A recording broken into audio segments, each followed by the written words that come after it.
இந்த பதிவில் கன்னி லக்னத்திற்கு 10 நாட்களுக்கான தினப்பலனை பார்க்க இருக்கிறோம். பிப்ரவரி 1 முதல் பிப்ரவரி 10 வரை. முதல் நாள் பிப்ரவரி 1 ஞாயிற்றுக்கிழமை, பூசம் நட்சத்திரம், கடகராசியில் சந்திரன், லாபஸ்தானத்தில் லாபாதிபதியே இருக்கார். சனியை போல பலன் தருகிறார். சனி 7ஆம் வீட்டில் இருக்கார். சனி தன்னுடைய சொந்த நட்சத்திரத்தில் இருக்கார். சனியினுடைய நட்சத்திரம், சனியினுடைய உபநட்சத்திரம் மற்றும் சுக்கிரனுடைய அந்தரம் அப்படி அவர் ஒர்க் பண்ணுறார். அதனால் சுக்கிரன் நமக்கு ஒரு 5ஆம் இடத்துல இருக்கிறதுனால ஒரு பெரிய பாதிப்பில்லை. பெரிய போட்டி பொறாமைகள் இருந்தாலும் கூட அதனால் ஒரு பாதிப்பு இல்லாமல் கொண்டு போயிடும். ஸ்மூத்தான நாளாக தான் இருக்கும். பிப்ரவரி 2ஆம் தேதி திங்கட்கிழமை, ஆயில்ய நட்சத்திரம், புதனுடைய நட்சத்திரம், 5ஆம் வீட்டில் இருக்கக்கூடிய புதன் செவ்வாயினுடைய நட்சத்திரத்திலையும் குரு மற்றும் சனியினுடைய உபநட்சத்திரத்திலையும் இருக்கின்ற காரணத்தினால சுபகாரியங்களுக்கு நல்லா இருக்கும். மற்றும் கலைத்திறமைகள் வெளிப்படும். குழந்தைகள் மற்றும் அனைத்து விதமான மூளை உழைப்பு சார்ந்த பணிகள் சிறப்பாக இருக்கும். உற்பத்தி சார்ந்த துறைக்கு அவ்வளவு சிறப்பாக இருக்காது. இந்த புதன் கூட சுக்கிரனும் சேர்ந்திருக்கார். அதனால் மூளை சார்ந்த உழைப்புகளில் பணவரவு நல்லாயிருக்கும். ஷேர் மார்க்கெட் போன்ற விஷயங்களும் சாதகமாக இருக்கும். பிப்ரவரி 3ஆம் தேதி செவ்வாய்க்கிழமை, மகம் நட்சத்திரம், சந்திரன் சிம்மராசிக்கு வந்துடுறாரு. கேதுனுடைய நட்சத்திரத்தில் 12ஆம் வீட்டில் இருக்கார். கேதுவும் 12ஆம் வீட்டில் சுக்கிரனுடைய நட்சத்திரம், சுக்கிரனுடைய உபநட்சத்திரம் மற்றும் சனியினுடைய அந்தரத்தில் போகிறார். அதனால் இப்போ இந்த 7ஆம் வீடில் சனிங்கிறது நமக்கு சாதகமான வேலைகளை செய்யும். செலவுகள் பெருசாக வர்றது கம்மியாக போயிடும். பெருசாக வரக்கூடிய செலவுங்கிறது கொஞ்சம் கம்மியாகவே போயிடும். கொஞ்சம் மனசில் டயர்ட்னஸ்ஸு இருந்துக்கிட்டு இருக்கும். சோர்வு, உடல் சோர்வு இருக்கும். பிப்ரவரி 4 புதன்கிழமை, பூர நட்சத்திரம், சுக்கிரனுடைய நட்சத்திரம். இதில் தான் 12ல் தான் கேது இருக்கார். சுக்கிரன் 5ஆம் வீட்டில் செவ்வாயினுடைய நட்சத்திரத்திலையும் சனியினுடைய உபநட்சத்திரத்திலையும் இருக்கார்.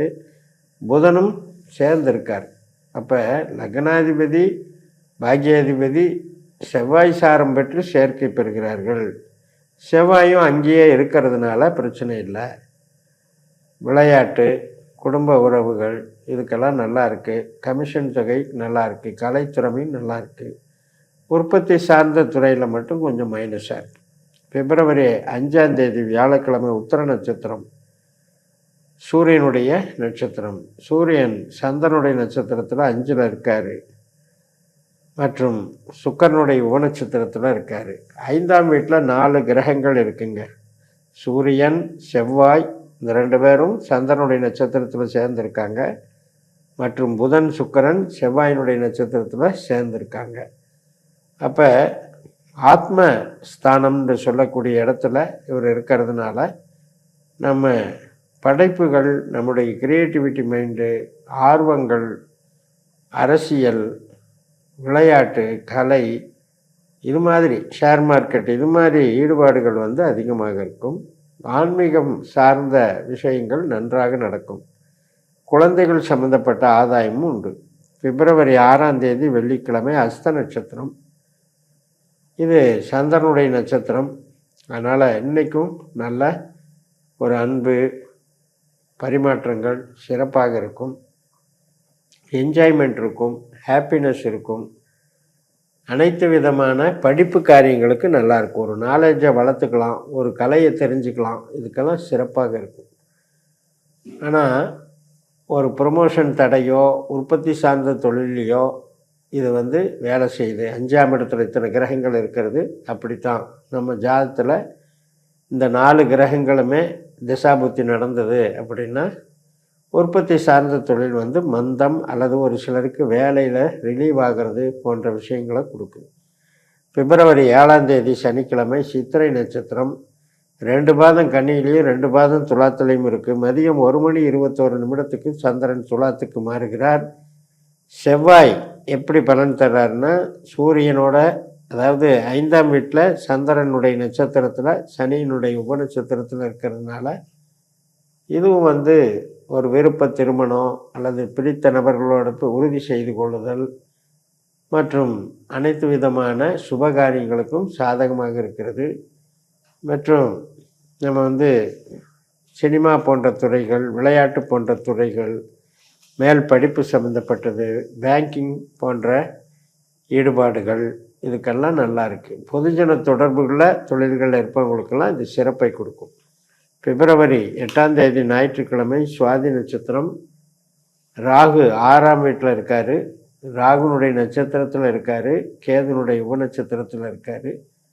அதனால் ஒர்க்குக்கு நல்லா இருந்தாலும் கூட இன்றைக்கி கொஞ்சம் ரிலீஸாக இருக்கும். பொறுப்புகள் இருக்காது. ஹாப்பினஸ்ஸாக போய்க்கலாம். ஏதாவது கடன், பகை, வழக்கு இதெல்லாம் கொஞ்சம் சொல்யூஷன் கிடைக்கிற நாளாக இருக்கும். பிப்ரவரி 9ஆம் தேதி திங்கட்கிழமை குருவனுடைய விசாக நட்சத்திரம். 10ஆம் வீட்டில் இருக்கார் குரு. சொந்த நட்சத்திரத்தில் இருக்கார். சனியினுடைய உபநட்சத்திரத்தில் இருக்கார். அப்போ ஒரு அந்தஸ்து கௌரவத்தை விட்டு கொடுக்காம நம்மளுடைய தொழிலில், நம்மளுடைய பதவியில் ஒரு புகழை நிலைநிறுத்தக்கூடிய ஒரு நல்ல நாளாக இருக்கும். சில பேருக்கு அதாவது விக்கிரயம்னு சொல்கிறது, வீடு சார்ந்து கிரயம் பண்ணிக்கிறது, இந்த மாதிரி நிகழ்வுகள் நடக்கும். பதவி பிரமாணம் ஏற்றுக்கொள்வதும் நடக்கும். கர்ம காரியங்கள் அப்படின்னு எடுத்தால், இப்போ நம்ம ஒரு யாகம் செய்கிறோம் வீட்டில் அல்லது கோயிலில் போய் பூஜைகள் செய்கிறோம், அதுவும் வந்து நல்ல சுப கர்மங்கள் நல்லாயிருக்கும். பிப்ரவரி 10ஆம் தேதி செவ்வாய்க்கிழமை அனுஷ நட்சத்திரம். காலையில் 7:54க்கு தொடங்குது. விருச்சிக ராசியில் சந்திரன் 3ஆம் வீட்டில் போயிடுறாரு சனியோட நட்சத்திரத்தில்.